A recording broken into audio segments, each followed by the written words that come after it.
bonjour à tous et merci d'être avec nous dans ce mardi 23 juin 2020. Nous sommes en direct du ZCL News sur la radio RHT et sur l'autre radio, c'est 10 FM. Nous sommes avec vous jusqu'à 14h. Aujourd'hui, dans un instant, on va recevoir Jabiou. Jabiou, c'est un journaliste blogueur de Saint-Martin avec qui on fait un peu sa vision de Saint-Martin. Plus tard, nous allons recevoir Catherine Cadrou, elle est directrice générale de la Roac Beach. Vous savez que les hôtels de la Guadeloupe sont en problème en ce moment depuis la pandémie. Et puis, à fin d'édition, Katia Ferbila, elle a sorti cet ouvrage de l'esclavage à 1910, la femme noire guadeloupéenne ou la reconstruction de soi important. Sinon, l'actualité, ce sera la semaine caribéenne de dépistage du VIH, la conférence hier du CTIG qui essaie de relancer le tourisme guadeloupéen et puis la réaction de Domota sur l'esclavage reconnu comme crime contre l'humanité, puisque vous savez que Madame Pio Bacas a fait, on va dire, un bug en refusant de voter à l'Europe exactement il faut dire, on a voté sur l'esclavage et elle a refusé d'admettre cela. Voilà un peu globalement notre sommaire aujourd'hui. Merci d'être avec nous. On va tout de suite partir à Saint-Martin avec Jabiou. Jabiou, bonjour. Bonjour Danick, je dois d'abord vous transmettre le salut de Florent de SXM Info. C'est un ami, effectivement. Merci. Je vois que les amis de Saint-Martin restent, comme on dit, toujours des amis. Alors, Jabiou, on vous interviewe aujourd'hui, Saint-Martin, parce qu'on a eu toute une série de personnes les jours derniers sur Saint-Martin, et c'est bien d'avoir l'œil d'un journaliste qui, depuis des années, fait un blog. Comment vous voyez le Saint-Martin de l'après-Covid ? Je le vois avec un idéal journalistique sur la base de 4 principes. Je travaille en refusant le mensonge, oui, en étant lucide. J'écris sur mon blog et je m'exprime avec ironie. oui. Sans humour, on s'emmerde, excusez-moi du mot. Oui. Et je suis un type obstiné. Tant que j'ai pas la réponse, j'enquête sur le fond. Je travaille pas comme un journaliste au jour le jour. Alors, comment je vois Saint-Martin après Irma, vous m'avez demandé ? Oui, Saint-Martin de l'après-Covid, puisque on sait que Saint-Martin est très dépendant du tourisme en général et du touriste américain. Et depuis la pandémie, les touristes américains sont plutôt rares. Et ce que j'ai entendu à plusieurs reprises, j'ai interviewé plusieurs Saint-Martinois, des responsables, qui disaient qu'il fallait revoir un peu ce tourisme à la mode américaine. Oui, tout à fait. J'ai sur mon blog mis un entretien avec un sociopro. Oui. Un sociopro, c'est-à-dire quelqu'un qui représente 6 compagnies de croisière, 75 tours opérateurs sur une vingtaine de pays, Nouvelles Frontières, Exotis, Passion des îles, Voyageurs, enfin bref, un grand spécialiste qui accueille à Saint-Martin des touristes qui sont allemands, polonais, français, anglais, italiens, américains bien sûr, des Canadiens. Je ne parle pas des croisiéristes qui arrivent tous du côté de la capitale de l'île, de Philipsbourg, pour les bateaux de croisière, et puis sur l'aéroport international. La partie française a été détruite avec Irma, mais déjà, quand on voit historiquement ce qui s'est passé, oui. Si on ne se prend pas ce recul-là, on ne comprend rien à la dégringolade de notre industrie touristique. Ce n'est pas après ou avant Covid, si je suis aux affaires à la direction de l'Office du tourisme, comme l'est la première vice-présidente, j'ai forcément en tête de là d'où je viens et où j'en suis. Elle vous a dit, je l'ai entendu lors du... oui, d'une interview. Et oui. vous elle vous a dit le nombre de chambres dont nous disposions. Oui. Bon, c'est un mensonge. Voilà ce qui s'est passé. Tout a changé en 25 ans. L'image que Saint-Martin a auprès des professionnels du tourisme reste finalement celle des années 1990. Une destination 4-5 étoiles avec shopping haut de gamme à Marigot. Aujourd'hui, c'est plus ça du tout. Tout a changé depuis 25 ans. D'abord, évidemment, en industrie, pour les séjours du parc hôtelier sur la partie française, avec les réductions successives au fil des ans, des chambres initiales, rapides, 4 chiffres. 1996, après Louis, 3170 chambres, on passe à 2763 chambres. Oui. En 2000, 2500 chambres d'hôtel. Le taux d'occupation était même faible. Au total, 4000 chambres d'hôtel sont parties en déconfiture ou ont été vendues en chambres séparées. 700 à la Bennetley, 400 perdus ce Marigot, 400 à Montvernon, plus celle de Cul-de-Sac et Lens-Marcel. Avant Irma... Oui, mais alors, comment vous expliquez ce décalage? Ça part le décalage. Comment j'explique le décalage entre ce qu'elle dit, les 1578 chambres, Oui. et en réalité, c'est parce que elle ne prend plus en compte l'hôtellerie. Qu'est-ce qui reste dans l'hôtellerie aujourd'hui? Oui. Soyons précis. Il y a la Samana, sur lequel le président Gibbs a fait grand banquet pour inviter ses collègues de la RUP. Mais il y a la Bennetley, il y a le 4 étoiles de Baki Arvia, Oui. 180 chambres, 125 € la nuit, et les résidences, une vingtaine de résidences. Il y a la plantation avec 40 chambres, et puis moi je vois rien d'autre. Et comme activité, évidemment, au pied du Puy de Paradis, la Loterie Farm. Marigot est invendable. Si je suis Trip Advisor, je mets 5 étoiles rouges. La capitale de l'île de Saint-Martin, c'est Philipsbourg, et en annexe, c'est Simpson Bay. Voilà la réalité. Bien. Alors, donc, vous voulez dire que quand la frontière était fermée, la partie française ne vivait plus? Mais même quand elle est ouverte, oui, évidemment. Alors, là, ce qui s'est passé, si vous voulez, c'est important parce que il y a eu un embrasement auparavant. Oui. En décembre, si on ne parle pas de Saint-Martin, l'île au manteau partagé, c'est comme ça qu'on dit. Oui. Permettez-moi d'avoir une approche purement sociologique, c'est l'île au manteau déchiré. La fragmentation sociale est telle que, au point fort des fêtes de fin d'année, il y a eu un embrasement. Oui. Une brisure spectaculaire entre la jeunesse et le gouvernement local. Alors, Jabirou, hier, la ministre, Madame Girardin, était de passage chez vous. Qu'est-ce qu'elle a dit pour essayer de porter solution aux problématiques qui se posent à Saint-Martin? Écoutez, il s'agissait surtout de remettre officiellement le rapport d'expertise d'un ancien préfet, Lacroix, sur les zones rouges. Oui. Les zones rouges dans lesquelles vivent les pauvres, c'est-à-dire où il y a eu de la submersion maritime. Il y a un conflit. Si vous restez au niveau du confinement, on est à côté de la plaque pour comprendre la dynamique de ce qui se passe. Oui. Je veux dire, à Noël, Gibbs nous dit il n'y aura pas de guirlande. J'ai oublié de faire les commandes à notre service, enfin je ne sais pas, de toute façon il était ailleurs. Il n'y a pas de guirlande. Et alors, les seules guirlandes qu'on a eues, c'est les guirlandes, c'est le sapin de Noël qui était sur le toit d'un 4x4 cramé sur le pont de Sandy Grande. Oui. Et immédiatement, qu'est-ce qui s'est passé?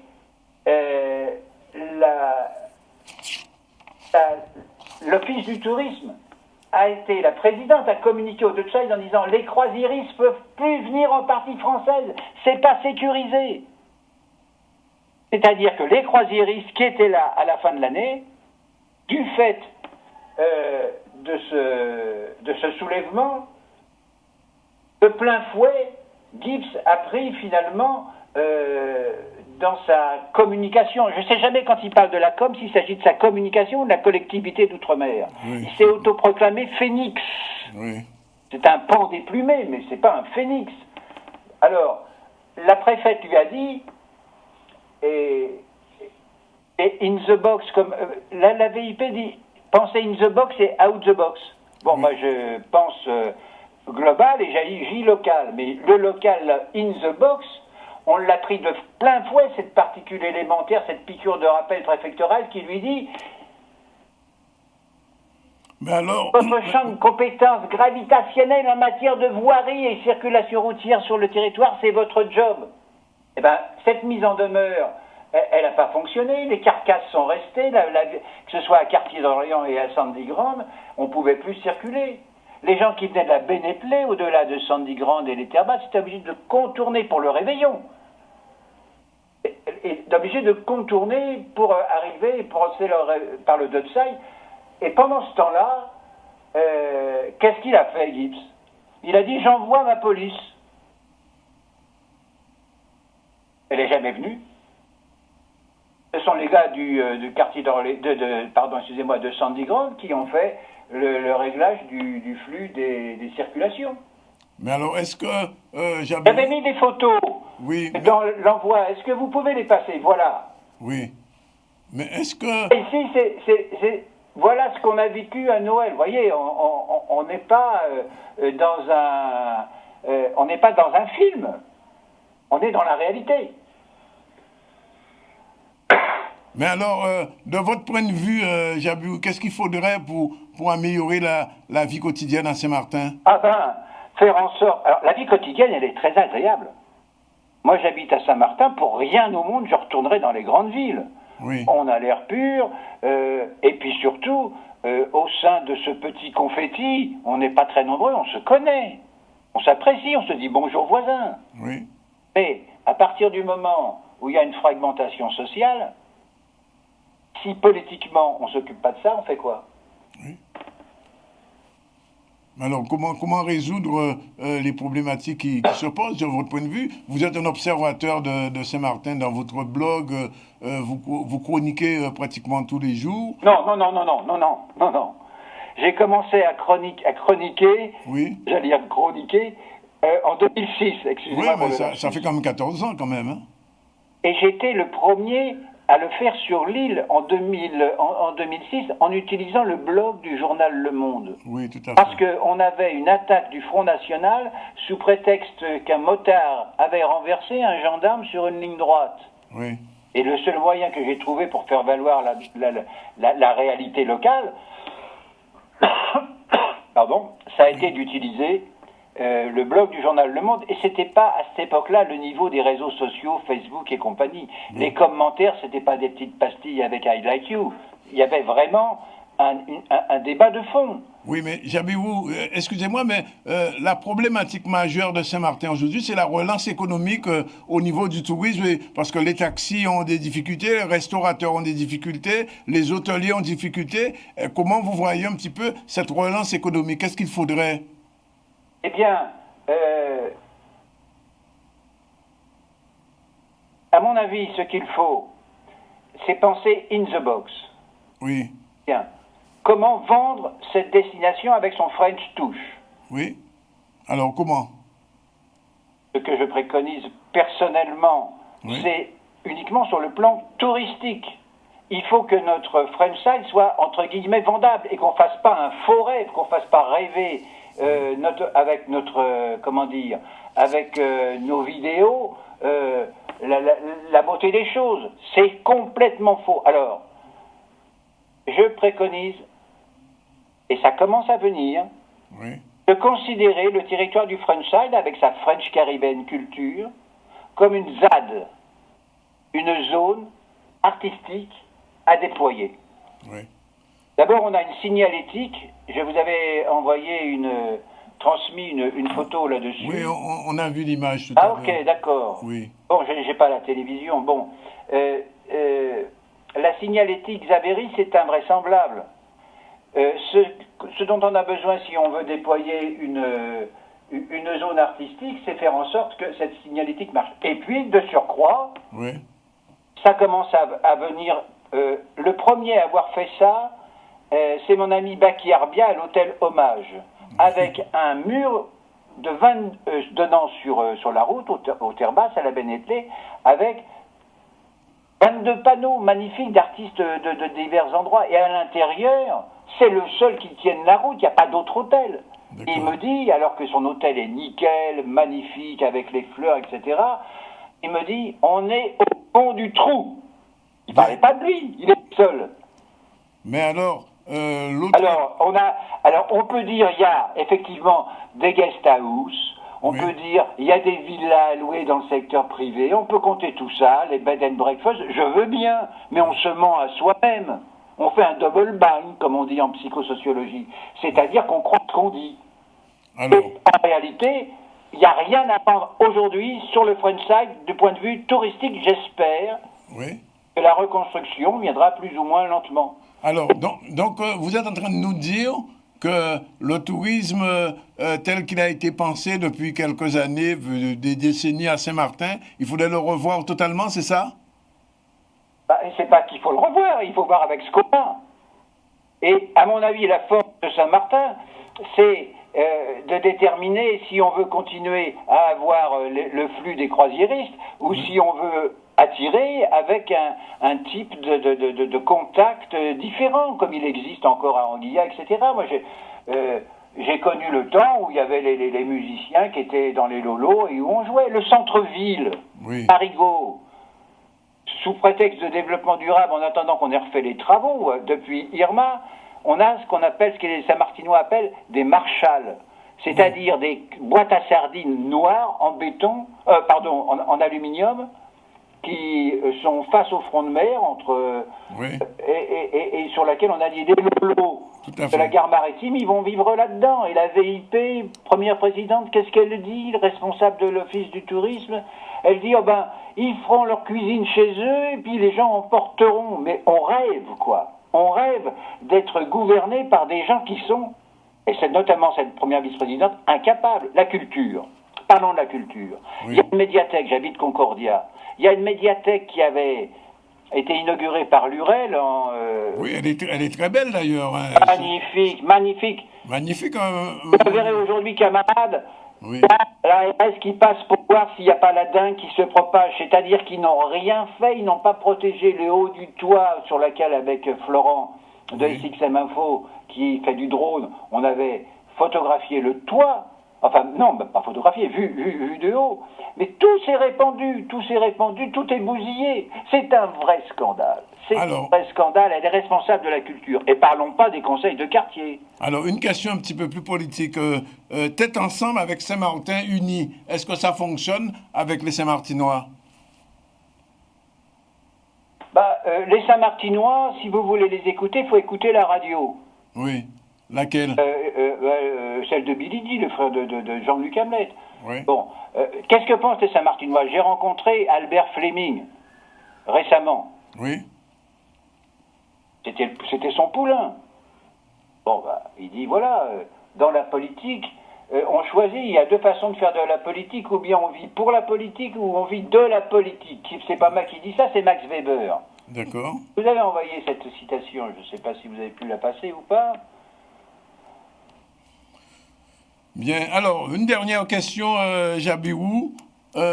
Pendant le blocage, la fermeture de la frontière, certains Saint-Martinois que j'ai eus en Guadeloupe un peu ailleurs me disaient qu'il serait temps que Saint-Martin devienne une île complète, c'est-à-dire qu'il n'y ait plus deux parties, une front side et puis une Dutch side. Qu'est-ce que vous en pensez, vous? Je veux dire, c'est le territoire, c'est la carte qui le fait. Les inputs extérieurs, ils viennent du sud, ils viennent pas du nord. Le port en eau profonde, il est où? Il est à Philipsbourg. L'aéroport international, aussi, mais il n'est pas fonctionnel. Mais certains disent... sur le Dutch, ça ne changera pas. Par contre, si on regarde les habitus, les bordels, ils sont sur le Dutch side. Donc tout le monde, tout le monde. Bien. Les mecs vont au bordel sur le Dutch side. Et sur le French side, qu'est-ce qu'on fait? On a au moins le plaisir de voir un paysage qui a été préservé, contrairement au Dutch side. On est un peu moins nombreux qu'eux et on a un peu plus de surface habitable sur nos 87 km². Ils sont un peu plus nombreux que nous comme habitants. Ils ont eu 15 morts, oui. Avec le pangolin faisant dire, on en a eu que 3. Bien. Ben écoutez, on a fait un petit peu le tour. Le film en préparation, Over the Bridge in Troubled Water, ça avance, ce dernier mot? Oui. Je vous remercie. C'est un défi que je me suis lancé. Je me dis qu'après tout, on ne comprend bien que ce qu'on voit. Oui. Donc, et Ni médire, ni maudire, ni comprendre. C'est une de mes devises de base, celle de Spinoza. On demande sur Facebook de mettre ses devises. Bon, celle-ci, pour moi, elle est importante comme journaliste. Et comme chercheur, ni médire, ni maudire, comprendre. Écouter les gens, ne pas avoir d'a priori, faire gaffe aux rumeurs. La rumeur après Cyclone, les gens disaient il y avait 1000 morts. J'ai fait mon enquête, comme le faisait mon maître Edgar Morin, sur la rumeur d'Orléans. Non, il n'y avait pas 1500 morts, il n'y avait pas 1000 morts. Donc, on est utile quand même quand on fait un reportage sur le terrain. Et c'est ça un blogueur pour moi. Bien. Écoutez, on vous remercie et puis on vous souhaite, comme vous dites, de fonctionner tête ensemble avec le Saint-Martin Uni. On verra dans l'avenir ce que ça donnera. Il est 12h53. On passe tout de suite à la première page de publicité. Puis on se retrouve dans un instant avec Catherine Cadreau. C'est la directrice générale de la Arawak Beach Resort. À tout de suite.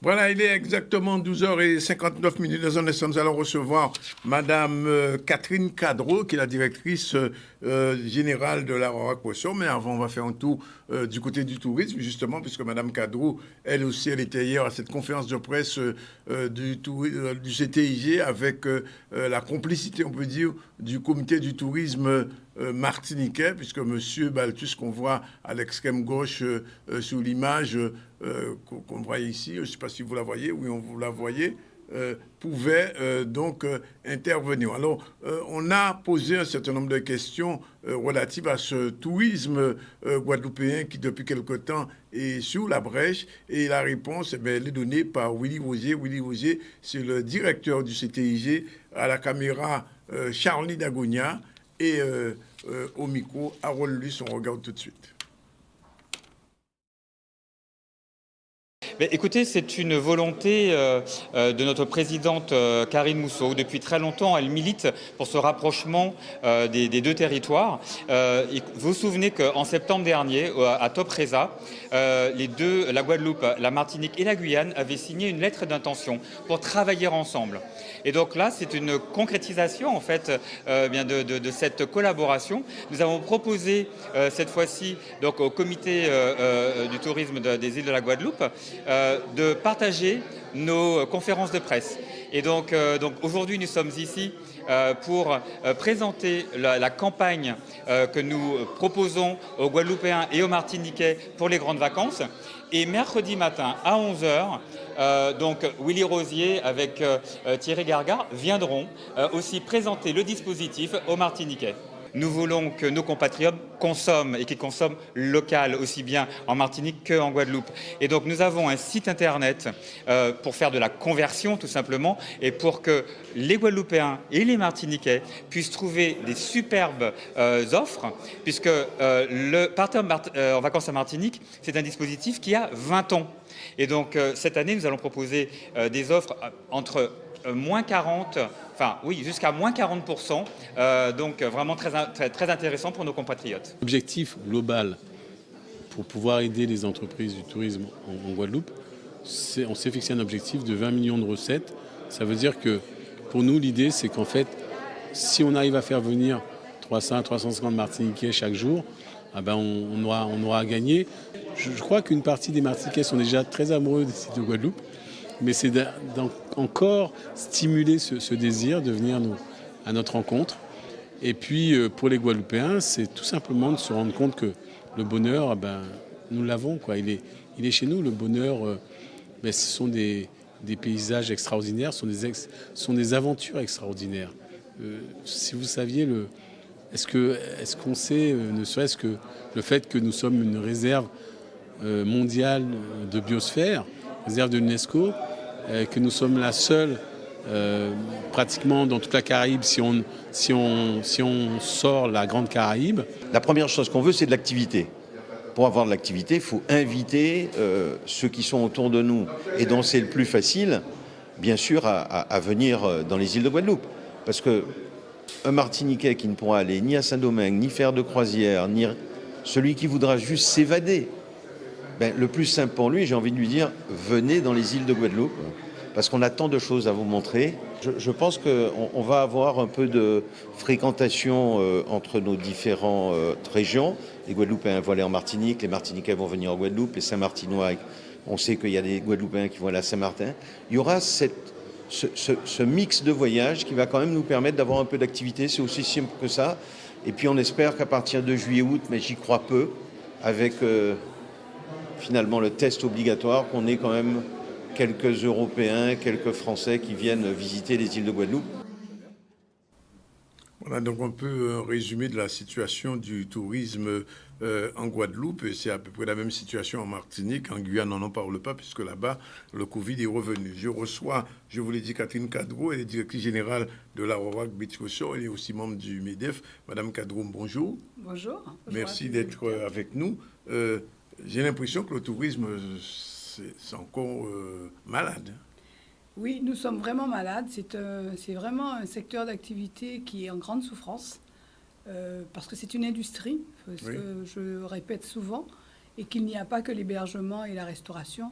Il y a aussi tous ces métiers qui soutiennent notre activité, qu'ils soient les chauffeurs de taxi, qu'ils soient les centres de loisirs, qu'ils soient les jardins et qu'ils soient les commerçants de la Guadeloupe. Parce que les retombées d'un visiteur impactent l'ensemble de notre secteur marchand.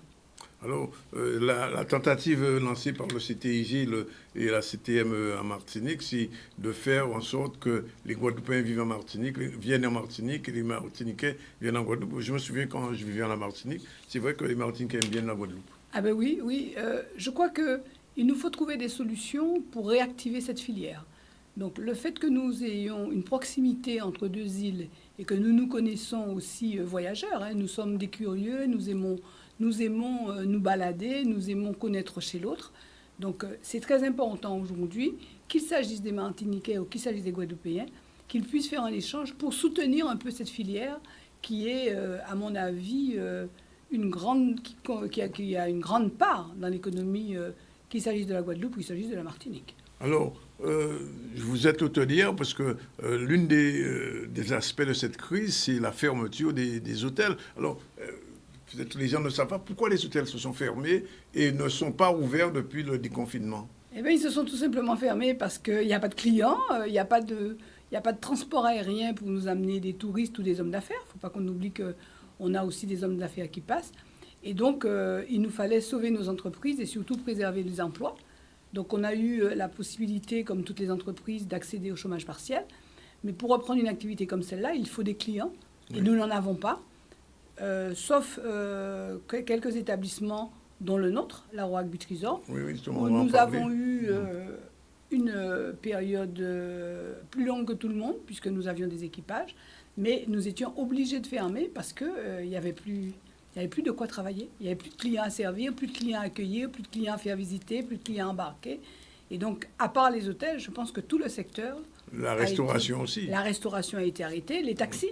Oui. N'oublions pas ce métier-là. Les taxis, les jardins, les parcs, le loisir, tout ce qui est nautisme, tout ce qui est plongée sous-marine. Enfin, l'ensemble des secteurs ont été freinés, je dirais, arrêtés brutalement dans leurs activités. Alors, pour les hôtels, qu'est-ce qui est prévu légalement? La réouverture officielle, ce serait quand? On avait parlé du mois de juillet, un moment. Eh ben, oui, moi je pense que nos collègues aujourd'hui sont en train d'observer, parce que sans clients, ouvrir pour servir qui, pour proposer à qui. Le déficit. Voilà, et puis malgré toutes les aides qui ont été mises en place, il vous faut quand même de la recette. Oui. Vous avez un chiffre d'affaires qui ne rentre pas. Donc on compte beaucoup sur justement nos compatriotes de Guadeloupe. Nous comptons aussi sur nos visiteurs martiniquais ou saint-martinois ou Saint-Barth ou de Marie-Galante qui viendraient justement passer leurs vacances en Guadeloupe. Et certes, c'est une clientèle que nous avons l'habitude de capter durant cette période de juillet-août, mais avec toutes ces règles d'hygiène et toute cette, je dirais pas cette psychose, mais cette crainte de reprise de cette pandémie, je pense de ce Covid-19 plus exactement, je pense que nous sommes aujourd'hui contraints d'être patients pour rester vigilants, pour sauver nos entreprises et nos emplois. Oui, parce que je prends le cas des hôtels de Saint-Martin. Je viens d'avoir quelqu'un de Saint-Martin. Ils sont dans la même situation. Oui, et même pire, parce que eux, leur tourisme est américain. Oui. Et je ne crois pas que ce soit demain qu'on verra des Américains dans cette région. Voilà, et c'est surtout la réouverture des vols. Vous voyez, ce matin, à Saint-Domingue, ils ont raconté qu'ils ont signalé qu'il y avait une reprise. Oui. Donc, il faut qu'on se protège, mais qu'on se protège de façon, je dirais, très pondérée, qu'on arrive justement à redonner confiance à la clientèle pour qu'elle accepte de revenir visiter et partager avec nous nos atouts. Aujourd'hui, passer les vacances en France, ça peut être aussi venir en Outre-mer. Oui. Mais si nous n'avons pas l'aérien et si nous avons des contraintes qui freinent la vente, parce que les tours opérateurs sont prêts à vendre, hein. Oui. Il y en a qui nous ont déjà consultés pour savoir quand est-ce qu'on peut voyager. Nous avons des hommes d'affaires aussi qui veulent venir voir leurs entreprises ou leurs clients, tout simplement. Eh bien, le frein, c'est ce test. Oui. Le frein, c'est la septaine. Oui. Et il faut qu'on trouve... Qui est toujours d'actualité. Hein. Elle est toujours d'actualité jusqu'au 10, Oui. jusqu'au 10 juillet. Oui. Et c'est pour ça qu'on reste confiant. Monsieur le président de la Chambre de commerce, Patrick Vial-Collet, vous le disiez tout à l'heure. Oui. On est confiant parce qu'on est des entrepreneurs, on est des gens qui investissons, nous sommes confiants, nous nous disons que ça va repartir. Mais par contre, on sait qu'on a un environnement qui souvent ne nous avantage pas. Et sachez aussi qu'en métropole, certaines régions ont les mêmes problématiques que nous, à savoir, sans transport, comment faire venir les clients dans nos régions. Alors, pour l'hôtellerie, quelles sont les règles qui sont données par le gouvernement si en cas d'ouverture? Alors, nous avons tous les gestes barrières qui doivent être maintenus, hein, Oui. le port du masque, À l'intérieur de l'hôtel. l'hygiène, oui, l'hygiène. Et on a freiné tout ce qui est buffet. Oui. Puisque Alors, plus de buffet. Hein. Non, plus de buffet, c'est très difficile. Oui. Si vous faites des buffets, vous êtes obligé quand même de prévoir, comme j'ai vu sur vos affiches, vous êtes obligé de prévoir, comment ça s'appelle, une hygiène forte, c'est-à-dire changer de matériel tout le temps. Donc on est en train de chercher avec les hôteliers, les restaurateurs, comment apprécier un service correct dans un hôtel et dans un restaurant. Et puis vous avez, comment dirais-je, le service room service que nous Oui. mettons en place aussi dans les hôtels pour les clients qui seraient plus méfiants et qui préfèrent manger dans leur chambre plutôt que redescendre manger à côté de clients. De Nous préciser- avons perdu en espace aussi. Oui, oui. Il faut savoir qu'on a réduit notre capacité et c'est Oui. ça qui est grave. On réduit nos capacités, donc les chiffres d'affaires ne seront jamais les mêmes parce que la fréquentation n'est pas la même. Alors, Aujourd'hui, il faut réserver pour Oui, il venir au faut restaurant. réserver, mais alors, pour des choses aussi simples que le bain en piscine ou à la mer, est-ce qu'il y a encore des restrictions? Alors, il y a encore un peu de restrictions, mais je pense que les gestes sont bien compris par les uns et les autres. Je l'observe, hein. Nous avons une piscine et on sent bien que les gens ne cherchent pas à se regrouper, sauf ceux qui se connaissent et qui sont venus ensemble, des familles, mais chacun respecte. Je pense que déjà dans la posture, le client connaît les règles et il accepte. Alors, nous sommes un établissement qui appartient à des médecins. Donc c'est vrai que peut-être que nous avons été bien sensibilisés à ces gestes. Et nous prenons justement la distanciation beaucoup. Le masque à bon escient et les règles d'hygiène, nous avons mis partout dans nos établissements des distributeurs de gel pour que les gens se lavent les mains le maximum pour nous protéger tous, hein, tout simplement. Alors, je vous ai fait venir aussi parce que votre hôtel, l'hôtel Awawa, on le dit, a été l'un des seuls hôtels à rester ouvert pendant toute cette période. Comment vous avez fait? Comment on a fait? Ben, tout simplement, on a appliqué des mesures que nous appliquons quand nous avons un cyclone, c'est-à-dire quand on a un cyclone, en général, on sollicite auprès des équipes du volontariat pour rester sur site. Donc, un cyclone, c'est 3 jours ou 2 jours. Oui. Là, malheureusement, Là, c'était 60 jours, hein, près de 60 55 jours, exactement. Ouais. Donc, ben, écoutez, on a une équipe jeune, puisque nous avons énormément de jeunes dans l'établissement, auprès de qui que nous avons interrogé. Là, je tiens d'abord à les féliciter, parce qu'ils ont, durant toute cette période, accepté d'être logés et nourris sur le site, et ils ont pu répondre aux quelques clients, parce qu'il faut savoir qu'on a travaillé jusqu'à fin mars, parce qu'on avait des équipages. Ensuite, eh bien, nous avons eu quelques clients de passage qui venaient des dépendances, Saint-Barth, Saint-Martin.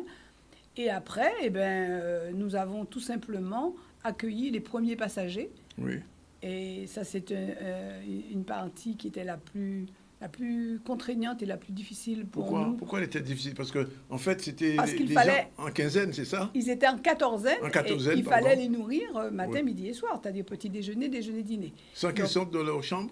sans qu'ils sortent de leur chambre. Et C'est donc, vraiment une prison, c'était on une a vraie fait, prison. c'était pas une prison, mais c'était pour nous et pour eux, Oui. la possibilité aussi de donner des garanties au reste de la population qui était, souvenez-vous, Oui. très méfiante Oui. et très inquiète suite à ce qui s'était passé précédemment. Bien sûr. Donc, nous avons fait en sorte surtout qu'ils soient bien accueillis. Nous avons préparé leur repas avec beaucoup, beaucoup de plaisir et beaucoup de saveurs locales. On ne s'est pas contenté de ne pas bien les nourrir, au contraire. Nous les avons un petit peu gâtés et puis la relation aussi avec le personnel s'est très bien passée. Donc, on a pu répondre à cette demande-là et qui a grossi après. Et depuis le 11 mai, nous n'avons plus Mais de Madame Covid chez nous. Cadou, ce que je ne comprends pas, ce qui a été fait pour votre hôtel pendant cette période, on pourrait le refaire pour d'autres hôtels finalement. Mais sachez que d'autres établissements aujourd'hui ont été contactés après nous. Oui. Parce que les vols augmentaient, la fréquentation des vols était plus importante, il y avait plus de passagers. Donc la WAWAC n'était plus en mesure de recevoir tout le monde. Donc il y a l'hôtel de DF qui a été contacté. Et aujourd'hui, notre établissement, le Caribéa aussi, qui est aussi contacté. On a ouvert. La Maison Créole aussi a eu à accueillir quelques passagers, ainsi que l'auberge de la Vieille Tour. Mais la WAWAC a été pionnier là-dedans parce que nous étions ouverts. Et je tiens à dire que nous n'avons jamais fermé pendant ce Covid. Nous sommes ouverts aujourd'hui. Nous sommes le seul établissement à être ouvert avec tous ces services aujourd'hui. Nous avons repris notre activité normalement depuis le 11 mai. On a commencé à accueillir. Et quand la Martinique a été débloquée, les vols ont été débloqués entre la Martinique, on voit aujourd'hui arriver tous les hommes d'affaires qui avaient l'habitude de faire c'est-à-dire que le flux dont on parle maintenant, les Martiniquais qui nous regardent, puisqu'on est vu en Martinique en ce moment, peuvent désormais... oui, ils peuvent déjà, dès maintenant, pour ceux qui veulent revoir leur famille après 55 jours, pour ceux qui veulent s'accorder un petit week-end, commencer à venir visiter la Guadeloupe, eh bien, ils peuvent déjà être hébergés chez nous. Et quelques collègues doivent ouvrir déjà fin juin. Enfin, ils ne sont pas tous prêts à bien ouvrir parce que, comme je vous dis, nous n'avons pas de garantie de prévision sûre pour le mois de juillet et compagnie. C'est très difficile. On a un doute, c'est les congés bonifiés. Oui. Seront-ils maintenus et est-ce que les agents qui doivent en profiter aussi prendront la décision de venir? Ça, nous n'avons pas... Moi, personnellement, je n'ai pas de perspective sur cette... catégorie de clientèle affinitaire. Donc la vraie rentrée pour les hôtels, ce serait quand alors? C'est ça notre problème. Parce que ce Covid est arrivé au mauvais moment. Oui. Juste avant la saison. Voilà. Il est arrivé en pleine haute saison. Oui. Et la situation se débloque alors que nous rentrons en très basse saison. Nous savons très bien que sur les établissements, juillet-août, en général, c'est pas notre période. C'est pas notre meilleure période. Et en général, elle survit cette période grâce justement déjà à la population locale et aux affinités qui reviennent en Guadeloupe et très peu de touristes réellement. Donc, nous sommes inquiets. Septembre, c'est le mois des cyclones en général. Personne ne prend le risque. Les gens évitent de venir. Donc, si reprise il y a et si ce Covid nous laisse tranquilles, nous espérons que d'ici le 15 octobre, nous reprendrons nos activités avec tout ce qui est séminaire, tout ce qui est colloque, tout ce qui est homme d'affaires. Oui, plus l'affaire que le loisir. L'animation aussi, il y a eu beaucoup... Parce qu'en fait, l'autre aspect de votre hôtel, c'est qu'il est devenu un centre culturel, finalement. Voilà, nous avons beaucoup d'artistes qui passent chez nous.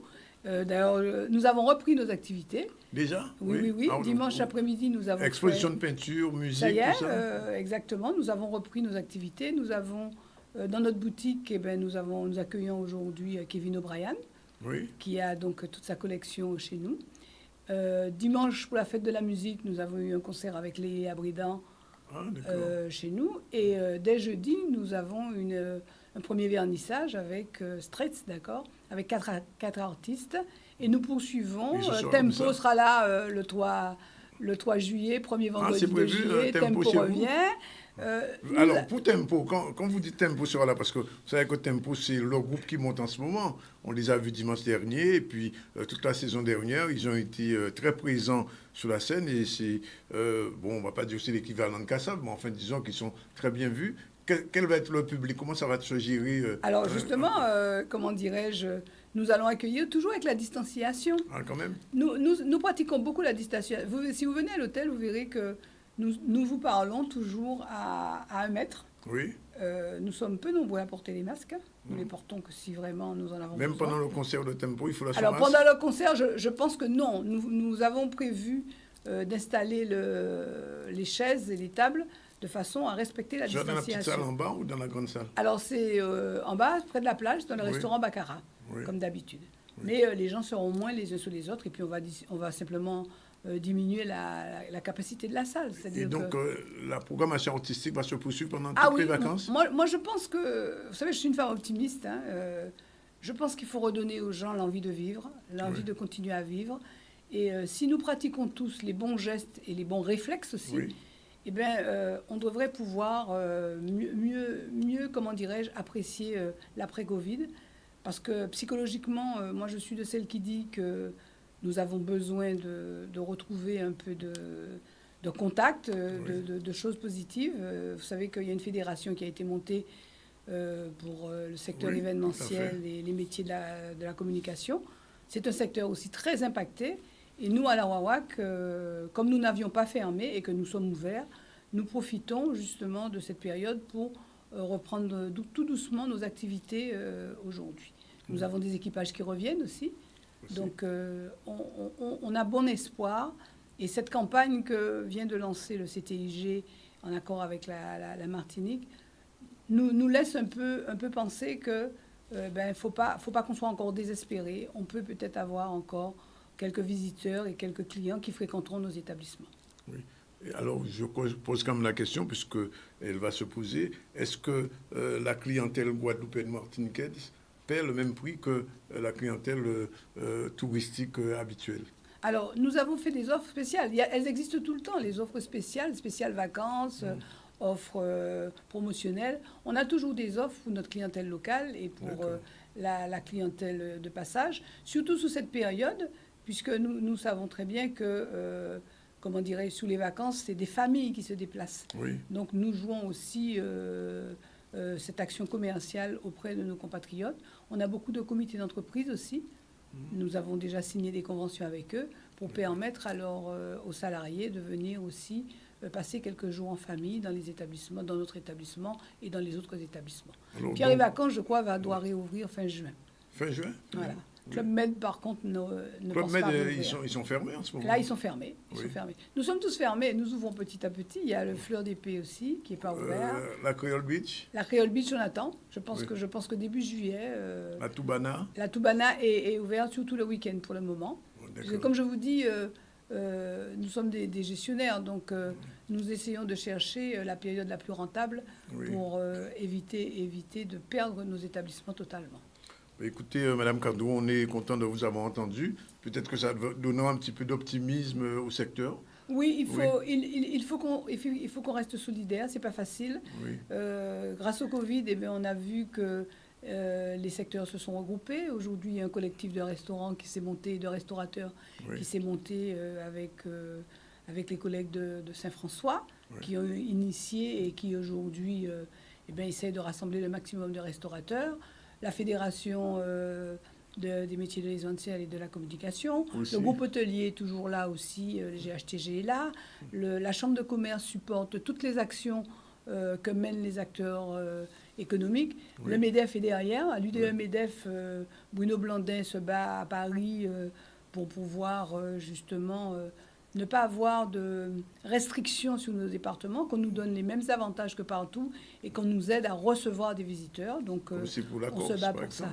Alors, la Corse, comme je vous disais, la région PACA aussi, l'Occitanie, l'Alsace. Quand vous êtes en réunion avec les filières en métropole, elles vous expliquent aussi qu'elles ont les mêmes problématiques, c'est recevoir les visiteurs. Et il leur faut pour ça du transport. Et il leur faut éviter septaine, tests, voilà.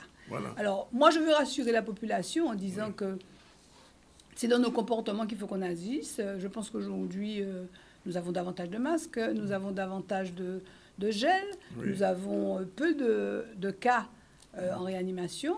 Donc, on peut quand même commencer à se dire que... Être rassuré. Voilà, on est rassuré, voilà.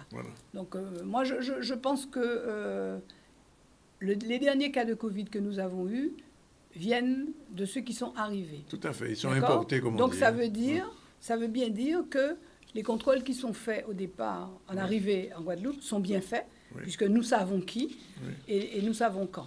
Sachez quand même que dans mon établissement aujourd'hui, j'ai 2 hommes d'affaires qui sont là, qui ont fait leur test au départ de Paris. Ils étaient négatifs. Ils sont arrivés, mais ils ont quand même fait la septaine. Et ils ont eu un test encore à la sortie de leur septaine qui est toujours négatif. Donc, si on se réfère à tout ça, on sort d'une zone verte où on était négatif, on arrive dans une zone verte, on est négatif, donc on devrait pouvoir vivre. Donc le Covid, si on observe tout ça, ne circulerait pas sur la Guadeloupe. Mais... Circule moins, on va dire. Oui, où il est peut-être là et peut-être géré, parce que je pense qu'aujourd'hui, on a plus de moyens. On a quand même des médecins et des services qui ont travaillé pour savoir comment protéger le département. Et j'espère fermement qu'avec notre solidarité et tous ces contrôles, eh bien que les visiteurs vont quand même venir nous voir, parce que notre objectif aujourd'hui, c'est que les visiteurs reviennent, qu'ils soient contrôlés, certes, peut-être, mais cette septaine risque de nous pénaliser, parce que 7 jours de vacances, en général, 14 jours de vacances, si vous restez 7 jours enfermés dans une chambre d'hôtel... ça gâche tout. Je pense que ça gâche tout, et puis ça n'incite pas à vouloir faire le la déplacement. démarche de partir. Voilà. Catherine Gardou, merci d'être venue. Il est 13h25. On prend une deuxième pause. On se retrouve tout à l'heure avec Madame Katia Fardila, l'écrivain. Elle a sorti un ouvrage qui s'appelle « De l'esclavage à 1910. La femme noire guadeloupéenne à la reconstruction de soi ». C'est tout à l'heure.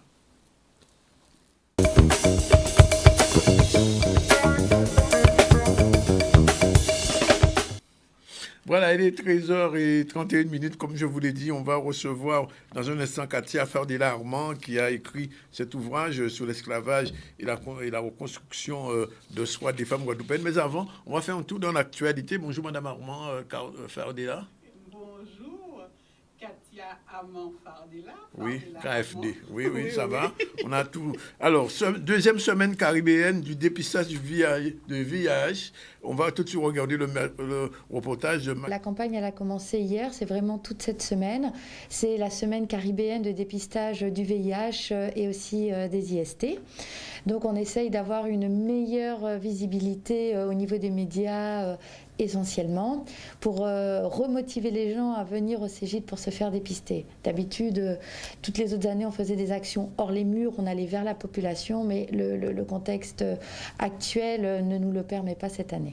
Quel que soit l'IST, il y a pas donc le VIH évidemment, mais il n'y a pas que le VIH, il y a aussi, il ne faut pas oublier toutes les autres IST, les hépatites, la syphilis, le gonocoque, le chlamydia, qui sont aussi des IST qui continuent d'augmenter. Par rapport à la peur, c'est souvent un effet familial, un effet de groupe, un effet communautaire, parce qu'on a peur du qu'en dira-t-on, de « oh là là, je vais mourir ». Il y a encore beaucoup de tabous associés, surtout au VIH. Pour les autres IST, les gens, soit ils ne sont pas au courant, soit vraiment ça ne les fait pas du tout stresser. Donc ça, c'est très facile à gérer. Mais vraiment, le VIH, on entend encore des gens qui disent « ah, j'ai peur ». Donc ce que nous, on essaye de faire, c'est de leur réexpliquer que le VIH, c'est une maladie chronique, comme il existe plein d'autres maladies chroniques, qu'il existe des traitements, que même si à un moment, plus on fait le dépistage tôt, plus du coup, on a un diagnostic donc précoce. Donc on peut très vite commencer le traitement. Et du coup, les gens sont très bien suivis et on peut vite avoir une charge virale négative pour autant qu'on prenne bien son traitement. Le Cégide est ouvert tous les jours, donc ça, les gens peuvent venir se faire dépister tous les jours dans tous les Cégides, le Cégide de Basse-Terre, le Cégide de Pointe-à-Pitre. Il y a aussi les associations telles que AIDS qui font aussi quelques sorties pour aller faire des tests de dépistage rapide sur les plages ou des actions dans leur local. Il y a la Croix-Rouge aussi qui fait des dépistages, mais si vous voulez avoir une consultation vraiment médicale, s'il y a aussi des signes, des fois il peut y avoir des symptômes d'infection sexuellement transmissible, mieux vaut venir dans un Cégide parce que là, du coup, on peut directement vous traiter en plus du dépistage.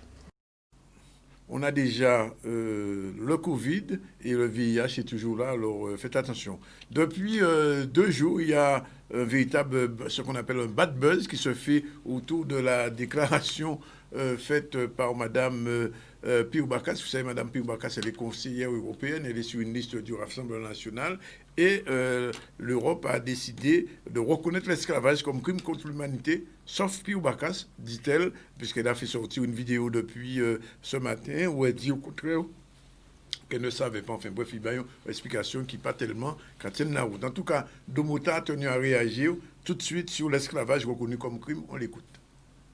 Aujourd'hui là, il y a dit nous Français liberté, égalité, fraternité, mais là nous avons regardé dans la réalité, nous avons vivre dans un apartheid social.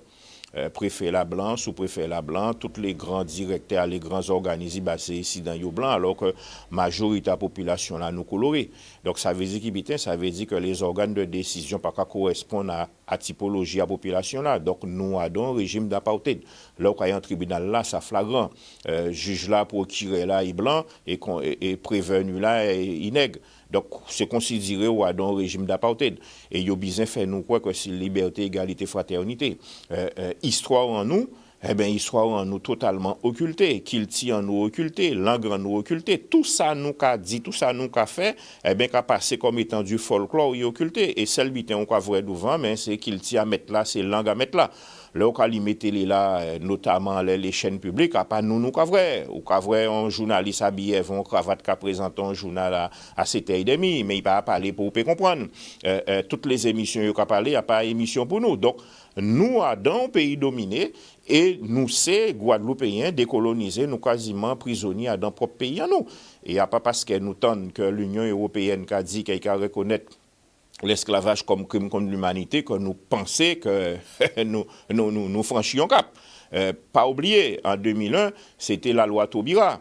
Et en finale de compte, la loi Taubira, jusqu'à la journée d'aujourd'hui, il a demeuré en loi mémorielle, à tel point que les dépointes étaient fait des propos racistes en Martinique. En 2013, la Cour de cassation dit, eh bien, il y a ces condamnations là parce que la loi Taubira pas mis dans des dispositifs pénals qui permettent de condamner les gens, là, il y a fait négationnisme et apologie de l'esclavage. Et donc, c'est pour ça que nous, et descendants à monde que yo déporté, que yo mettent en esclavage, que yo assassiné, nous n'y a continué combat là. Nous n'y a continué combat là et pour nous aboutissement à combat là ça, c'est que nous peut prendre nous en main. Et c'est pour ça que pour nous ces genres de dossiers là ça faut intimement lié à la conquête du pouvoir, à la conquête de la souveraineté nationale et à la conquête de l'indépendance nationale. Parce que vous savez tout débat qui fait alentour assassinat Floyd nous doit être au-delà de l'émotion. Oui, il y a un homme qui mort dans des circonstances atroces, dans le cas d'un acte raciste, mais nous devons être au-delà. Et de comprendre en qui genre la terre, en qui genre les rapports qui fonctionnent au niveau à la terre. Je dis là, le Conseil de sécurité de l'ONU, c'est en qui les pays occidentaux qui y a dans. Les pays occidentaux dits blancs. Et pour finir, Mampio Bagas, vous savez, il ne faut pas nous étonner, hein. Le Rassemblement national, c'est petit à le Front national. Sont partis xénophobes, racistes, sont partis nazis, sont partis fascistes, sont partis ici de la Seconde Guerre mondiale, du nazisme et de la France de Vichy, qui a pour nous la xénophobie, le racisme, et qui a arrivé à faire rail vous-même et rail pas. Alors, celle qui peut dire, c'est que l'autre tombe dans catiche, ou peut passer toute qualité de lotion WC ou obligé sentir caca. Et c'est ça qui arrive à Mampio Bagas aujourd'hui là.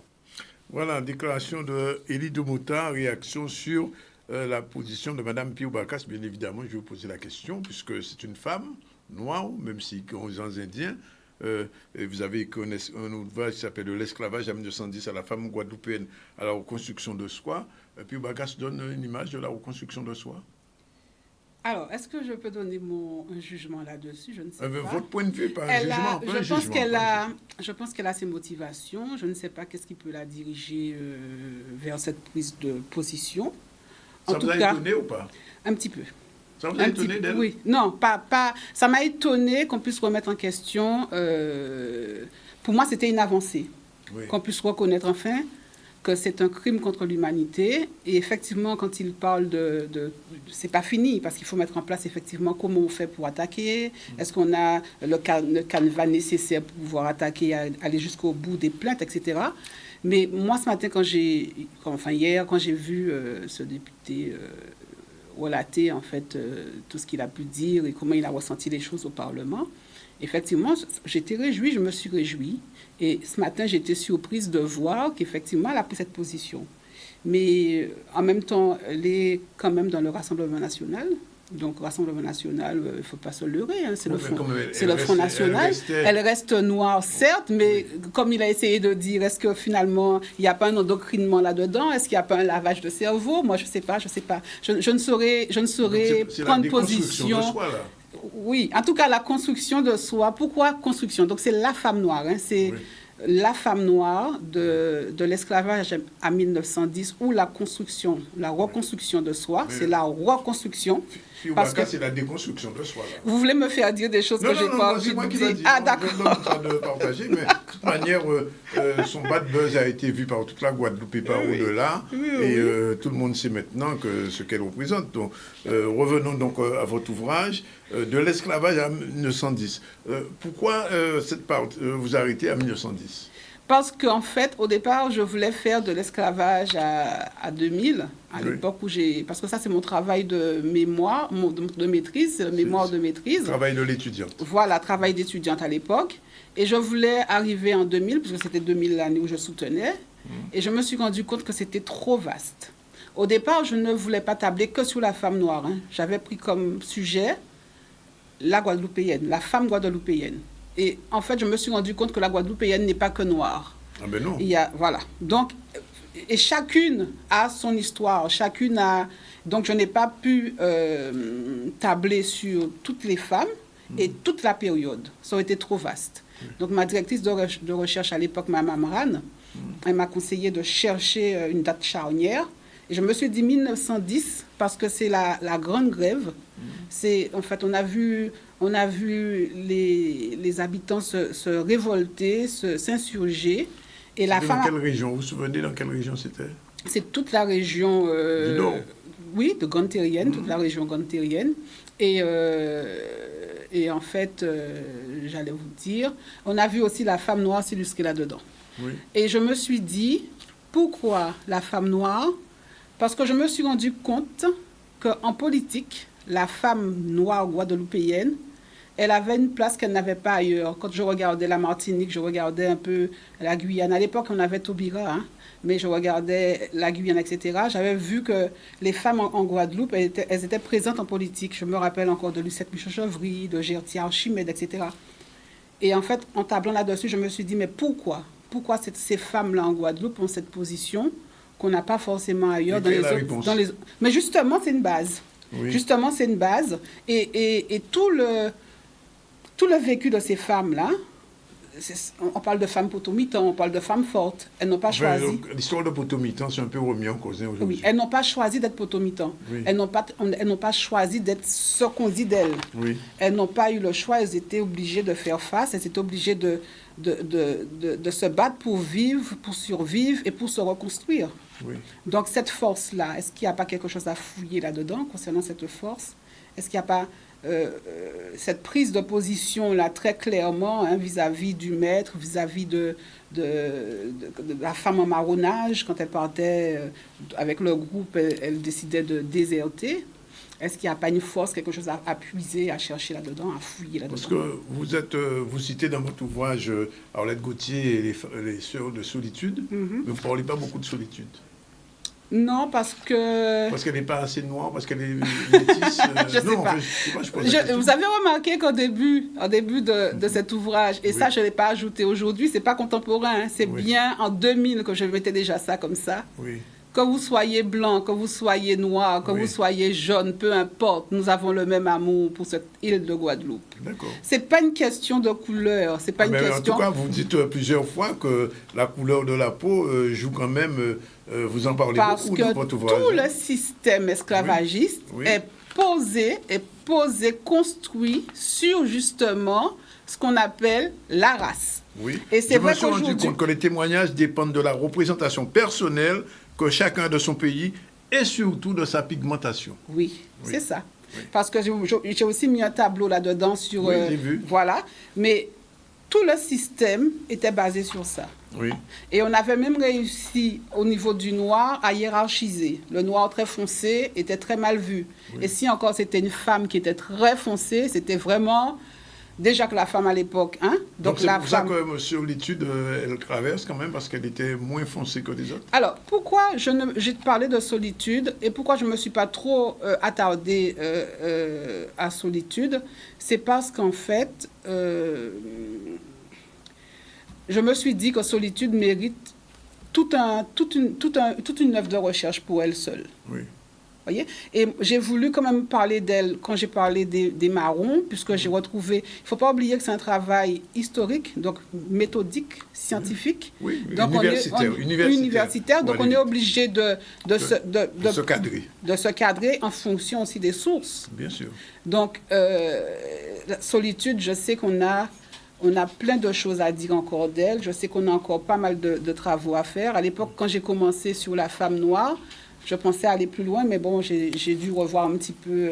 Parce que vous dites aussi, j'étudierai cependant uniquement les femmes africaines pour des raisons liées à la distinction entre les différentes ethnies qui ont leur propre histoire et leurs caractéristiques. Voilà. Alors, les femmes africaines, africaines ou afrodescendantes? À l'époque africaine. À l'époque africaine, parce qu'elles arrivaient forcément acculturées, mais elles arrivaient fraîchement de l'Afrique. Elles n'étaient pas encore... la créolisation n'avait pas encore fait l'œuvre que nous connaissons aujourd'hui. Donc c'est pour ça que je disais africaine. Alors, dans le prologue de votre ouvrage, vous dites notamment, nous tenterons de monter dans la deuxième partie, justement, le rôle que la femme noire a joué pendant les grèves de 1910. Mm-hmm. Bon, alors, vous l'avez dit, mais j'ai pas trouvé... Pas prologue, hein, c'est la méthodologie. Non, c'est juste avant la méthodologie, juste avant. Oui, c'est la méthodologie. Oui. L'introduction, alors. L'introduction, dans l'intro. D'accord. Mais j'ai pas trouvé dans votre recherche cet aspect que vous donnez, c'est-à-dire le travail que les femmes noires, enfin, le travail l'attitude des femmes noires pendant la grève de 1910. Oui, parce qu'au niveau des sources, quand on travaille, on n'a pas beaucoup de sources là-dessus. Mais j'ai eu quelques images que j'ai dû enlever parce que la publication, c'est pas la même chose. Hein. À l'époque, j'avais mis des photos de Catan, mais maintenant, on ne peut pas travailler comme ça avec les photos de Catan, que j'ai dû enlever. Pourquoi? Oui, parce qu'il y a des droits d'auteur là-dessus, forcément. Votre éditeur n'était pas d'accord? Non, ce n'est pas une question d'éditeur, c'est une question de déontologie avec moi-même. Les photos de Catan ont été livrées, oui, je pense. Certainement, mais enfin, moi, ça m'a posé un problème de conscience quand même. Donc, je n'ai pas mis ces sources-là. On voyait effectivement des femmes, hein, à partir des photos, on voyait des femmes en avant, tête de cortège par rapport à cette grève de 1910. Oui, de toute façon, les femmes continuent à être très actives aujourd'hui. Bien sûr. C'est de ça que je suis partie, justement. C'est de cette remarque, cette observation-là que je suis partie. En étant jeune, j'entendais des histoires avec des femmes, etc. Je voyais aussi comment il y avait qui se battaient pour élever les enfants, et des histoires de femmes délaissées, des femmes battues. Oui. Et tout ça, ça a nourri, en fait. Même à la maison, j'avais mon père, hein, mais ça avait quand même nourri ce que je suis devenue. Et forcément, quand je suis arrivée aux études, voilà. Alors, il y a une chose quand même que j'ai trouvé assez particulière dans votre travail, c'est que vous expliquez en fait que globalement, je résume, que le côté volage de l'homme guadeloupéen ou de l'homme antillais, mais je préfère dire guadeloupéen aujourd'hui, serait dû au fait qu'à l'époque de l'esclavage, les hommes passaient d'une femme à l'autre à cause de l'esclavage, justement. Une fonction c'est pas une fausse raison, ça? Non, ils avaient une fonction de reproducteur. Oui. C'est-à-dire qu'ils étaient choisis pour leurs caractéristiques physiques. Oui, d'accord. Et c'était comme de l'accouplement, très souvent. Forcé. Pas forcément forcé, mais voulu par le maître. Oui, forcé, entre guillemets. Et en fait, il pouvait être le père de plusieurs enfants, enfin, sur l'habitation. Plusieurs habitations. Ou même plusieurs habitations. En fonction de leur migration, voilà. En fait. En fonction de leur migration. Et en fait, ils ne prenaient pas la notion de père.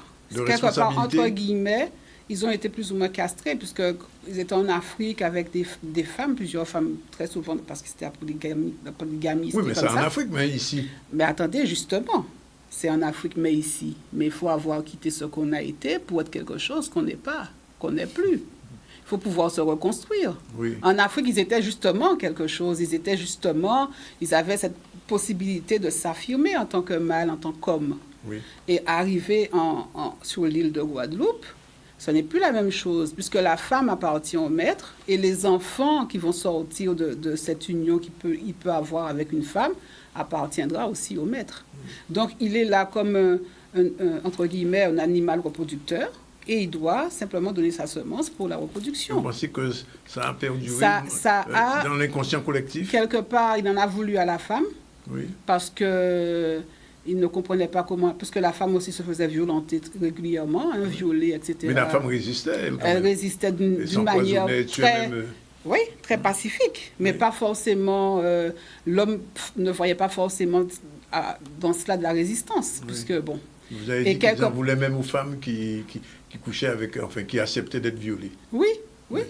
Ils en voulaient même aux femmes qui acceptaient d'être violées parce qu'ils ne comprenaient pas qu'elles ne puissent pas résister.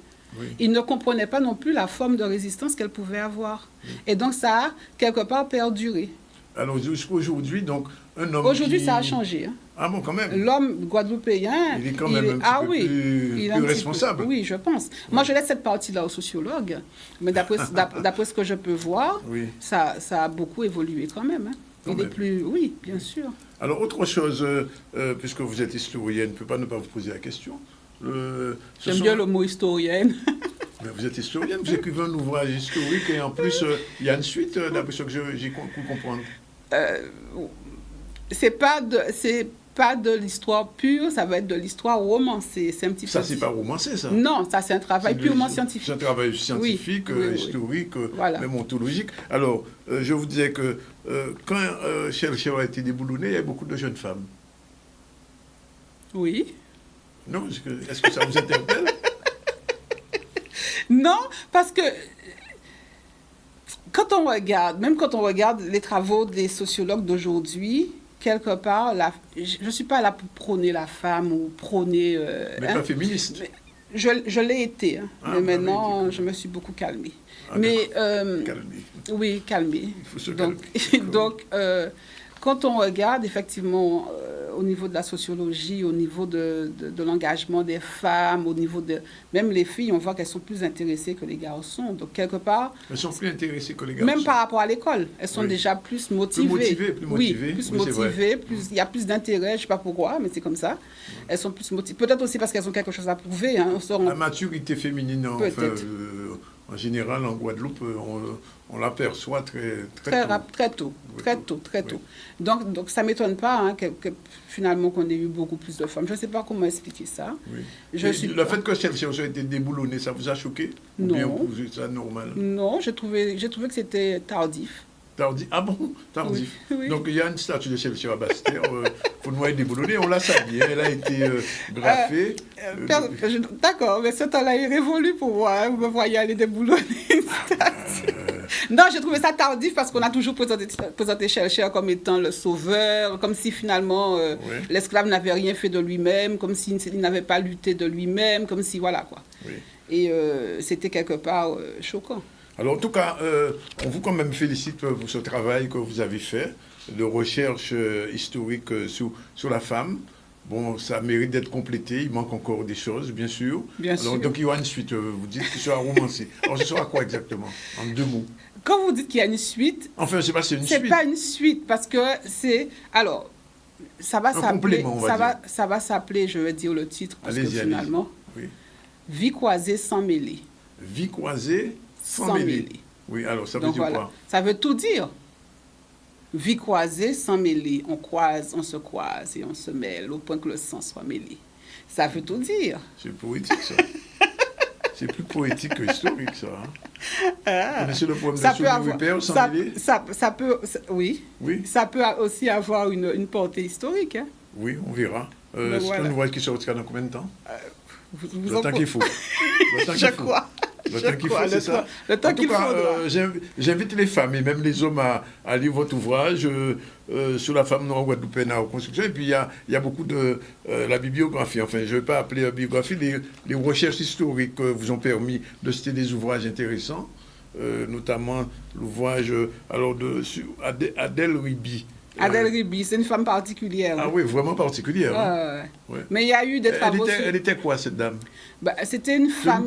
Une colonne? Oui, une femme blanche. Oui, qui vivait ici. Qui vivait ici en Guadeloupe et qui s'est battue... Quelle raciste, quelle colonialiste, cette dame? Elle était déjà un petit peu avant-gardiste et qui a tout fait pour absolument garder l'esclavage puisqu'elle avait des intérêts. Oui, bien. Ok, en tout cas, je l'ai dit, Katia Fardel-Armand, bon petit ouvrage à lire et à discuter, ça devrait faire... Il y a une signature prévue? Je ne sais pas, j'attends que monsieur... Édition Nestor, il faut bien préciser. Oui, Édition Nestor, il était notre invité la semaine dernière. D'accord. Donc j'attends que monsieur Nestor me donne... Alors Nestor, Willy, si vous regardez en ce moment, appelez Madame Fardel pour lui dire quand est-ce que la signature a lieu. En tout cas, le livre il est sorti, il est déjà en librairie et il mérite d'être lu. Et je vous le conseille. Voilà, il est 13h55. On va rappeler rapidement que nous avons reçu Jabiru, journaliste chroniqueur, premier blogueur de Saint-Martin. Il nous a pas appris grand-chose, il faut le dire. Ensuite, Catherine Cadre, directrice générale de la ROAC Bitchotienne, nous a expliqué la situation des hôteliers et de toute la filière touristique dont elle fait partie, puisqu'elle est membre aussi du MEDEF, et de la difficulté qu'il y a de relancer le tourisme tel qu'on l'avait connu. Et puis, nous venons de recevoir Katia Fardel-Armand, écrivaine et historienne, qui a sorti l'ouvrage dont vous parlez. Puis, on a eu la réaction de Domota sur l'esclavage, reconnu comme crime à l'humanité, à l'Union européenne. Et aussi, on a parlé de cette première semaine caribéenne de dépistage du VIH. Voilà, c'est fini pour aujourd'hui. Demain, c'est mercredi. On se retrouve à la même heure, à partir de 12h30, pour une nouvelle session du ZCL, avec à la réalisation aujourd'hui notre ami Kevin, qui ne sera pas là demain, puisque c'est Zébris qui sera là. N'est-ce pas, Kevin? Ripati. Voilà, bon appétit si vous êtes encore à table. C'était ZCL News avec CCN, CaribCreolNews.com. Le site caribéen le mieux informé et qui vous dit tout sur les affaires.